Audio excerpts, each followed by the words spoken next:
Welcome to the podcast. My name is David Shanhun, and these are the chats I wish I could have had with someone as I've created life as a full-time musician. If you're on that road and you need a friend, or you need to hear the same stories and struggles that you're going through from another human's mouth, you're in the right place.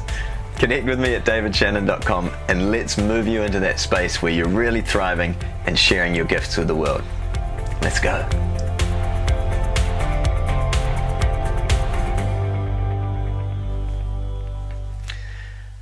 All right, episode 18. I don't know why it seems significant for some reason. It's not a round number, but here we are, episode 18, and we're going to carry on with a little bit of a theme from last week, talking about money, but a little bit of a different concept this week, and that is you are paid on the value you provide, and you're paid on the perceived value you provide, not even necessarily the value you provide. It's an energy exchange, and I know this can be a little bit interesting because a lot of the things I'm going to talk about in this podcast today are intangibles. So we tend to, we're just getting straight into the heart of it, we tend to, as musicians, think if I was a better musician, if I could play better, if I could sing better, if I knew a wider repertoire of songs, then I would make more money, I would be more entertaining, people would appreciate me more. It's kind of all bullshit. just to kind of cut to the chase, and I want to sum up something here that really, having, after someone's booked you to play, whether that be a bar, a 21st, a wedding, whatever it is, really what you're looking for is, what is the feeling people walk away from that with? So my hope in this episode as well, by the way, while we're still kind of right at the start, is that you take away some new things, some new ways of looking at yourself that maybe you hadn't considered before. And maybe through listening to this, when you're chatting with clients and customers and people booking you, they feel more secure and happy and excited about having booked you, but also you feel better within yourself. And those two are going to form, in a way, a little bit of a circle, and they can go either which way, right? The circle can mean that you feel better and better about yourself. People want to book you, you become more in demand, and they feel better and better about having you play. Or you can beat yourself up, feel worse, and then the vibe that people pick up when they're booking you too is like, oh, should I book this guy or girl? I'm not sure. Okay, maybe, and then it starts getting into well, they're quite expensive, or whatever the concerns are, or you get nitpicking about songs and things like that. So lots of tangents we could go on, but bringing it back to you get paid on your value. What then is the value that we provide? And some things I just want to throw into this podcast for you to consider, aside from your music and your repertoire and your skill, your basic skills as a musician and entertainer. This is important. There are always two things, in my view, going on simultaneously. One is your musicianship, your ability and your craft, but only half of your craft is really musicianship. I think the other half is entertaining and engaging, and you can do this in a quiet, reserved way. You don't have to be suddenly an out there, over the top Robbie Williams style performer. You can be quite reserved and share of yourself, and people get a different experience and connection that is you, that is still very entertaining. But I would argue that both of those play a very large role. And in terms of the value we provide, it's like that starts from the first communications, from the first chats, from the moment you walk on stage, from your advertising if you're doing your own shows. There's something being communicated. Oh, I'm excited about this gig or this performer. And this is good for myself too. I'm like, oh, check how I show up online and socials and things like that. It's like, is this someone I want to book? But I'm already, there's so many things I want to say right now. We'll try and keep it nice and simple. If I do, this will be the first podcast ever that keeps it nice and simple. But episode 18, you've listened to a few by now. I think you know what you're in for. So sometimes the value, and I'm going to list a few things, is maybe not what crosses our minds as musicians. And they might be things like, you know what? If I book this guy or girl, I know they will show up. Now, that's not always the case with some performers, and people are aware of this. So there's, some of these things in terms of the value we provide is when someone books you, do they just know that their event is totally taken care of? Hopefully. All right, that's you're providing stress relief already. Oh my gosh, great. I booked this person, they're going to take care of it. They'll handle all the sound and they know what they're doing, and amazing. That is value you're providing. If you work with some of the corporate world, or you've done a bunch of events where they have like pro AV and sound crews going in to tech the events, you realize that's an incredibly significant part of an event that that we as musicians often, not always, but often as smaller events, we actually take on that role as part of what we provide, is having good sound and audio and managing that for them. So that's one thing. But secondly, and I'm going to go back to, how does the person feel? How does the person feel when they're booked you? Like, oh my gosh, that's amazing. We got this person, they're available and we've booked them in. Cool, I'm excited. All the way through to my perspective now when I'm doing a show is there a memorable moment for me and for them? Okay, because I think, if in a weird way for me, if I focus just on like trying to get to in my head of, okay, I need to try and make something happen, it's not really that. I'm not trying to make something happen. It's more that as I allow myself to have fun and engage with what's currently happening. So if someone's doing, in fact, I played at a wedding recently, and what was I playing?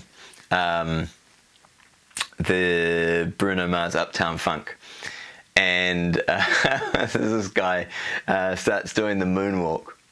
And fortunately, it's a good combo into being able to morph that song into Bad by Michael Jackson. So I just did that. And now we're creating and curating a moment. I'm responding to what's happening in front of me in the show on the night. And there's a playfulness that goes back and forth where it's like, hey, that guy was fun. That was a cool moment. I think he was fun. He probably thinks I was fun, for the same reason that we're now communicating, we're connecting. Something was created where I took the skills I have as a musician and as an entertainer, but I also brought that together with just being present in what's going on and just acknowledging that and letting myself come through as a performer and entertainer. So I know as well, I have on my website a testimonial, a quote, where beautiful couple, we had a fun night, and obviously we played throughout the evening as a duo, all sorts of different tunes, all sorts of things where it's like us, but we finished the night with them singing Sandstorm, as well as singing A Whole New World. And to be honest, like, I'd love to see the video. In fact, I might even reach out at some point. It'd be quite funny. But were they the best versions of those songs? Absolutely not. But it was super fun. The couple were into it. We had a laugh, and we're like, absolutely, let's do it. And those are the things that you remember. So yes, the songs I'd learnt, put together, formed a majority of the evening, which is like the groundwork. But what's memorable and the value, I guess, coming back to the specifics of this podcast, the value was you're creating like really unique memories for people that wouldn't and couldn't occur without specifically you. So it's not something every band would do. I know if you've seen a bunch of my YouTube videos, you know I have an interesting, unique personality, shall we say. And you know, I've spent a shitload of money on programs and personal development to get rid of my own shit in my life. We're getting more personal here, but that's just the truth of it. The more shit I've dug through internally for myself, the more I can show up as a fun, present human. All of us have different layers of crap going on. You know, we have different families, different upbringings, different circumstances, and I just think it's for me anyway. The more I've worked through a lot of that stuff, the more I can consistently show up as a fun, connected human, rather than you know, like the classic example would be seeing someone that's obviously in their head thinking about some other shit that's going on in their life, past, present, future, potential, whatever. But we've gone off topic again. Oh my gosh. But reflecting back on what I provide now as an artist, whether it's with my original stuff, whether it's with being booked as a covers act to entertain for an event, people know that if they book me, I'll be there, I'll do a great job. If for some reason something happens, I can't be there, I'll absolutely sort them out to have an amazing time and for someone else to be there or to figure out a solution. Like, I've got their back and they know it. There's a thing that happens where you don't need to necessarily state it, but again, over time, it's like there's an energy underneath it that people feel secure and confident. I feel that within myself, that gets passed on to them as well. They're like, I know I'm in good hands. Because not everything will go perfectly, but if you take the attitude like that, even if it doesn't go perfectly, I will make it go perfectly, ironically, they feel that and they feel supported. That adds to the value you provide. And I'm going to say what tends to happen is people will start telling you, man, you should charge more. This will happen to you. As you up the level of what you provide and you work on yourself and your craft and your show and you make things as smooth and easy as possible, you might even raise your prices, and you might find out that actually what I'm providing, because it's hard to get out of our own heads, right? I think I'm providing this much value, And really, for someone else that can't do what I've done, they don't have a history of learning songs or know what I've been through to be the human I am today, they're like, holy shit, man, like the value for me is way up here. And there's going to be a range of people that book you that the value is here, based on all these different people. And I guess the point I'm trying to get across in this video is maybe it's worth listing all the different things that you're actually providing to help. You'll never quite get out of your head.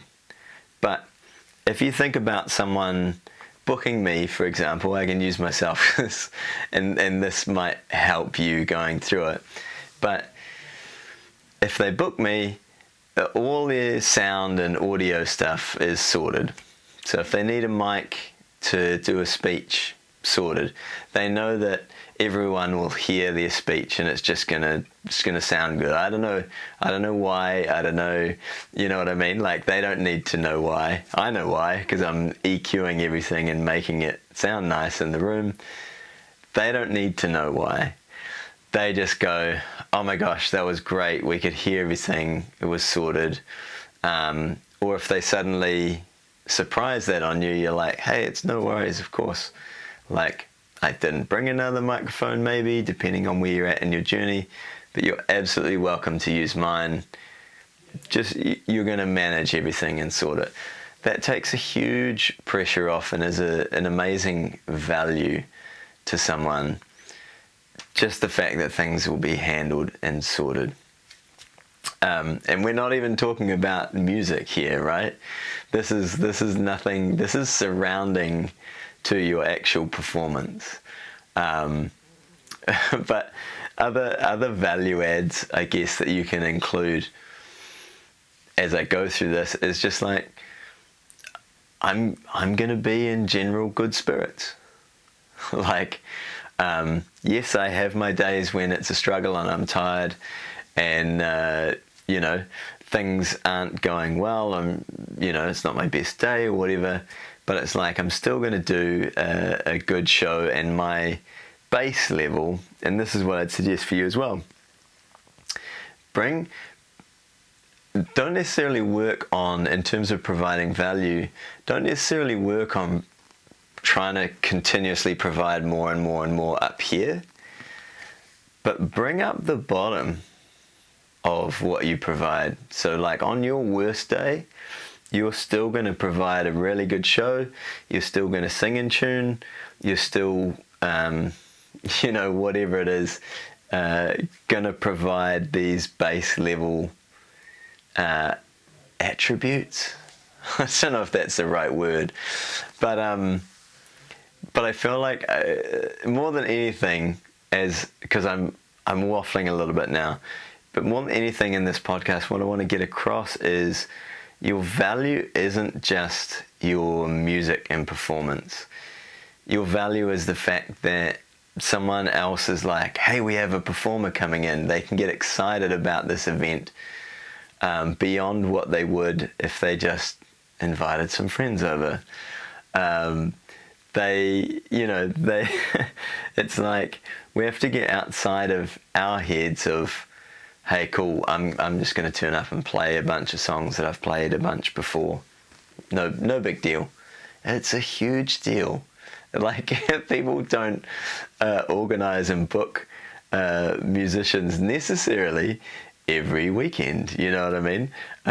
So if you're playing at someone's event, it's like they're hyped to have someone that it's like they can engage and interact with. So I'm definitely waffling. I feel like I've shared a few good points that I wanted to get across. I know I made some notes and things before this podcast, and I've definitely veered away from various ones. And somehow I've been talking for way too long already. So we're going to wrap up this podcast. I hope this is, along with last week, added some food for thought just into what we provide. And if you've enjoyed the tangents along the way, then thank you. I'm glad you have, and thank you for being here.